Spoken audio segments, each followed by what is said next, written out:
હવે આ વખતે આ લોકોએ કીધું, વિઠ્ઠલનાથજી હવે વચન આપો, આવતી 11 આપ વૃંદાવન આવશો અને ત્યાં આપણે સત્સંગ કરશું. એવું હશે તો વળતી વખતે અમારા બે ઓલા પોરિયા તમને મૂકી જશે. ગુસાઈજી કે ના ના કાંઈ વાંધો નહીં. હવે ગુસાઈજી સમજી ગયા કે આટલા વખતથી આ લોકો આવે છે તો હવે મારે જવું જોઈએ. ગુસાઈજીએ કીધું સારું, આવતી 11 આવીશ. આવી 11. પેલા લોકો તો બધા રાજી હતા. જેટલા વૃંદાવનના સંતો હતા બધા ભેગા થયા હતા. વિઠ્ઠલનાથજી આવે છે, વિઠ્ઠલનાથજી આવે છે, વિઠ્ઠલનાથજી આવે છે. વિઠ્ઠલનાથજી એક, ગુસાઈજી એક, આ સંતો આટલા બધા. પણ બધાને એટલો વિશ્વાસ હતો કે ગુસાઈજી જે અમને વ્રજની વાતો કરે ને એવું કોઈ નથી કરતો. અને બધા એવું કહે છે વ્રજની વાતો કોઈ કરે, વ્રજ લીલાની કોઈ, તો એમાં ક્યારેય શંકા નહીં કરવાની. કારણ એને એવો અનુભવ થયો હોય.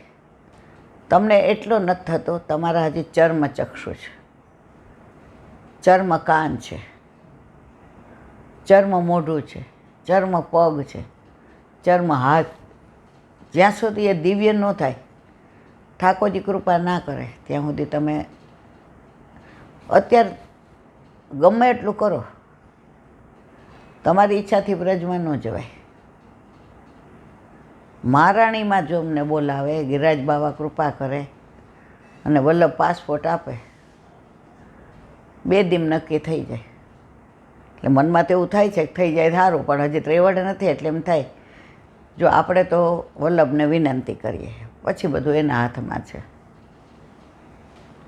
હવે ગુસાઈજી તો 11 હતી, ઠાકોરજીને અનુસર કર્યા, વલ્લભના બધા સ્તોત્ર બોલ્યા, સર્વોત્તમ રે સ્ફુરતપત્રમને વલ્ભાષ્ટકમને પધાર્યા. બધાએ આવો આવો આવો આવો આવો, ચારે બાજુ જુઓ તો વાતાવરણ એવું સરસ થઈ ગયું. ગુસાઈજીની આભા એવી, ગુસાઈજીનો પ્રભાવ એવો. આજે આપણે સવારે ગયા અસારવા, સવારે બધાય ના પાડતા હતા, હુંય ના પાડતી હતી, તમે રહેવા દે, પડી જાય ત્રેવડને. હવે ગયા પછી જે ત્યાંનું માહોલ જોયું, એમાં વહુજી આમ એટલું સરસ, ઈલાબેન ચિંતા નહીં કરો, બધું બરાબર જ છે. બેઠા છે ને વલ્લભ, ગુસાઈજી બેઠા છે ને, વિશ્વાસ છે ને તમને. હવે અમને ટાઈમ નહોતો, બહારગામ જાવું હતું, તોય આપણે આ 10 મિનિટ ઊભા રહ્યા. આપણા મા બાપ હોય ને એ આવી ચિંતા કરે. વહુજી જે નહોતા સ્નાનમાં પધાર્યા, વહુજી એવી ચિંતા કરી, તૃપ્તિ મમ્મીને આમ કરી દેજે, મમ્મીના. જો જીવનું જ્યારે ધ્યાન રાખે ને ગુરુ, ત્યાં સૌથી વધુ ખુશ એને થાય. ભલે મને 68 વર્ષે મા બાપ નથી, પણ આજે વહુજી આમ કીધું ને કે તૃપ્તિ મમ્મીને આવું કરી દેજે, આમ કરજે. અને તમારે તો ઈલાબેન આવું ઢીલો નહીં પડવાનું, તમે તો આમ બરાબર હો તો જ અમને મજા આવે. ઓલા ઉર્મિલાબેન કે તમે તો આયન લેડી છો, તમારે આવું મોઢું નહીં કરવાનું, અમે બધા બરાબર. ત્યારે સવારે ગઈ ત્યારે મને એવું થતું હતું પડી જાય, ચશ્મા ન પહેર્યા. મેં ચશ્મા પહેરું ને પડી જાઉં, આંખ ફૂટી જાય તો નેગેટિવ વિચાર. પણ જેવા ગુસાઈજી ને ગોકુળનાથજી ને નટવરલાલ ને વહુજી ને મોટા જે ને બધાને દર્શન કર્યા, ગોપીનાથજીના કર્યા, ગિરિરાજજીના કર્યા, ગૌશાળા. ભલે અહીંયા આવી તો સૂઈ ગઈ તરત, ત્રેવડ જ નહોતી. પણ એ કલાક સવા કલાક જે ગુસાઈજીને ત્યાં વિતાવ્યો, એ ગુસાઈજીનો એટલો પ્રભાવ છે. નહીં તો સવારે તો તમને બધાને એવું હતું કે ન લઈ જવાય, પડી જશે, આમ થશે આમ થશે. પણ જેને વિઠ્ઠલ નાથ વિચારે રે એને ચારે પદાર્થ ચારે રે. જેવો તે ઓછું પણ તારો, હાથ પકડ પ્રભુ મારો. મારો તો હાથ પકડી લીધો છે. અને જો જેને વલ્લભનું શરણું હોય ને, વલ્લભને ગુસાઈજીમાં ભેદ નથી, તો ગુસાઈજી પધાર્યા, બધા રાજી રાજીને રેડ થઈ ગયા. હવે પહેલાં આવા આશ્રમ નહોતા. અત્યારે ધર્મને શું માને છે મને ખબર નથી પડતી. પહેલાં ધર્મને ધર્મ જ માનતા હતા. પહેલાં કોઈ સ્ટેટસ નહોતું જોઈતું, માન નહોતું જોઈતું, મર્તબો નહોતો જોઈતો, પૈસો નહોતો જોતો, બધાને ભક્તિ જોઈતી હતી. એટલે બધાને સાનુભાવ થતા હતા. બધાય આનંદથી રહેતા હતા. કોઈ કોઈનું કરી નહોતું નાખતું, કોઈ કોઈનું લઈ નહોતું લેતું, કોઈને કોઈનું જોઈતું નહોતું, હરામનું કોઈ લેતું નહોતું. સૌરાષ્ટ્રમાં મને એક જણે વાત કરી હતી કે પહેલાં કેવો એ કે ઇન્દુ 70-80 વર્ષ પહેલાંની સાચી બની ગયેલી હકીકત, ગામડાનું નામ ભૂલી ગઈ. હવે ત્યાં એક વૈષ્ણવ રહે અને 8 યામની સેવા, અને એના ઘરે કૂવો.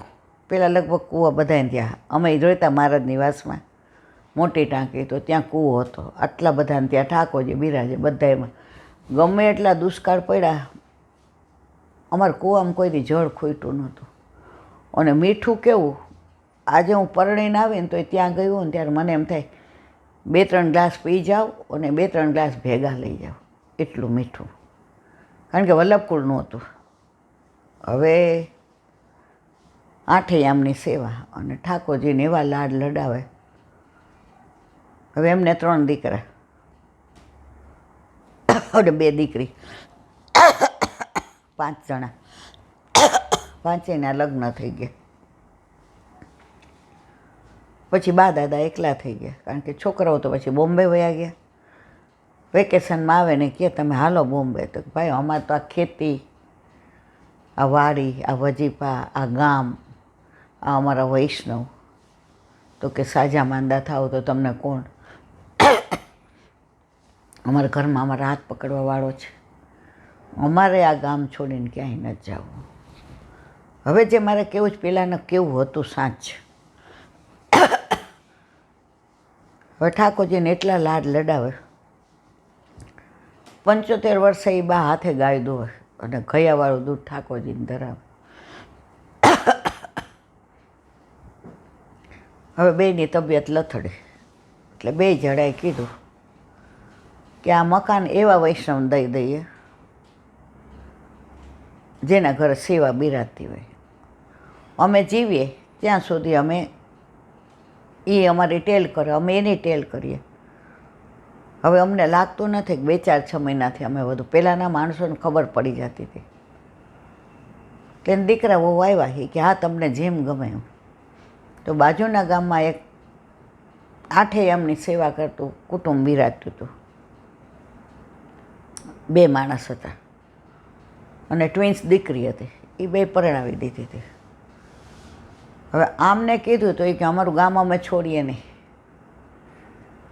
પછી આ વૈષ્ણવે કીધું કે અમને તમે સત્સંગ રાતના કરો છો, તમે 11 બધાને બોલાવો છો, તો છેલ્લી અમારી ઈચ્છા એવી છે કે અમે તમે અહીંયા રહો, અને અમારી ઈચ્છા એવી છે કે આ મકાન તમને આપી દઈએ.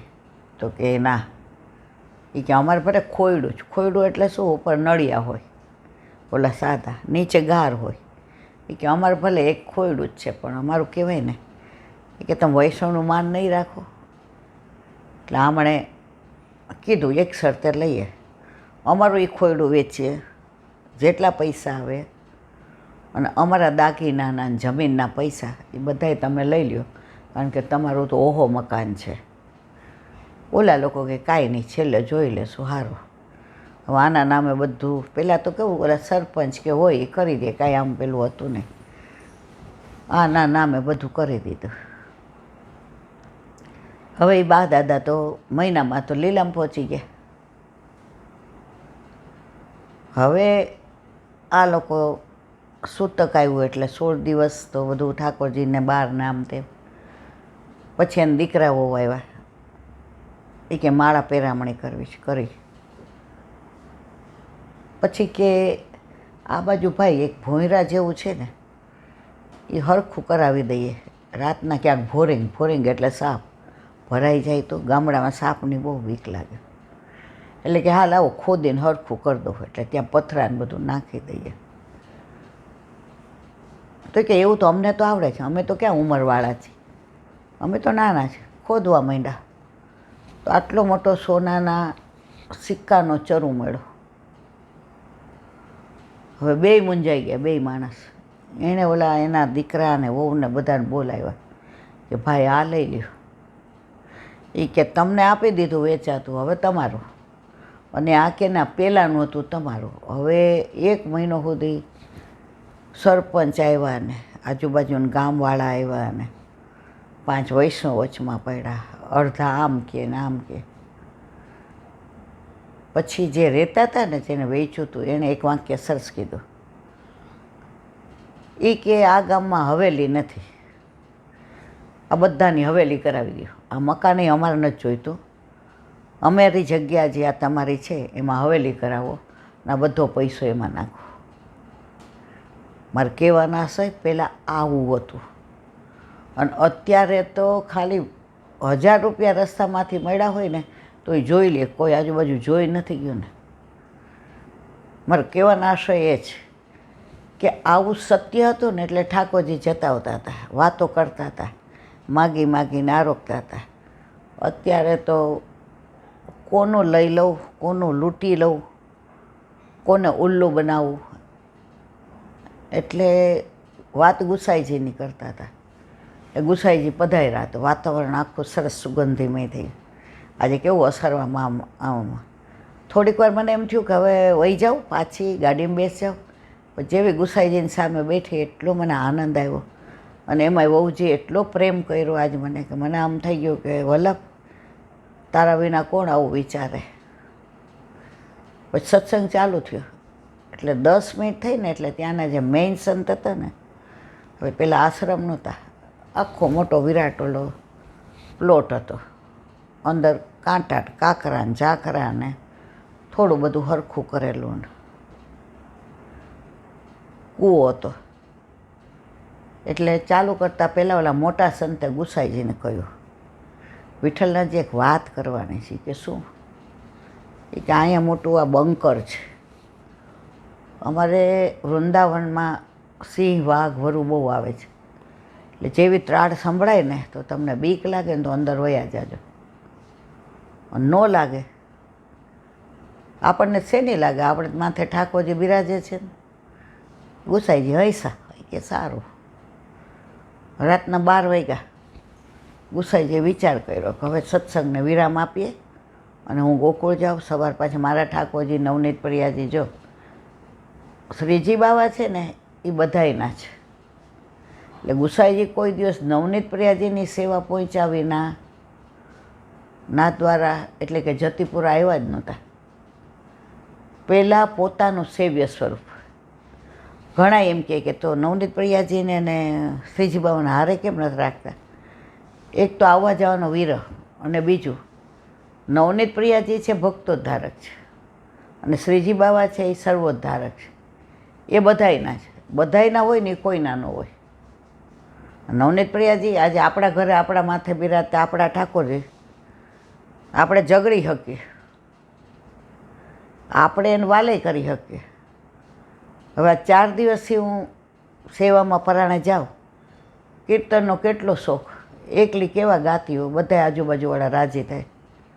હવે 4 દિવસથી ભોગ ધરું, સૂઈ જાઉં, પાછી સરાવું, પાછી સૂઈ જાઉં. તોય ઠાકોરજી મારાથી ને ક્યારે આમ ગુસ્સે થયા હોય મને નથી લાગતું.